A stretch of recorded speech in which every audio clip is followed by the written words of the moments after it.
那安尼哦，参这个台北市长郭文铁对陈菊甲民进党的炮火嘛是真猛。郭文铁接受到平面媒体的专访，伊讲伊看到陈菊徛伫蔡总统的身边，就看袂起蔡英文。郭文铁讲，顶回选举高雄输甲迄个款，竟然无人需要负责，伊嘛实在想袂晓。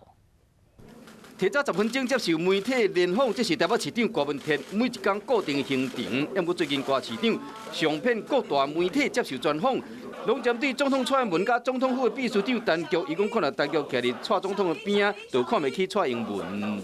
打仗还是要赏罚分明嘛。高雄输成这个样子，竟然没有人要负责，没有人需要负责。这个问题人家跟我讲过了，他说如果不是靠陈菊的话，他总没办法赢戴清德。 批评民进党郭文铁都无保留，继续甲问其他的问题，伊秘书敢若袂记起啊。林志玲怀孕了？没有了，奇怪，昨天谁跟我讲的？我记不起来了。他说刘洋当你民众党的秘书长。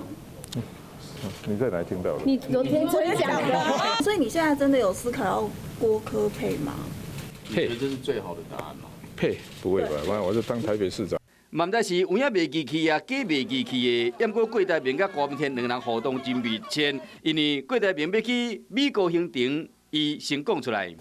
他的确会去美国走一趟。这部分是因为在川普眼中，郭台铭先生是蛮重要的一个朋友。郭台铭先生跟美国之间白宫的沟通管道是不用透过 AIT 的，他是可以直达白宫的。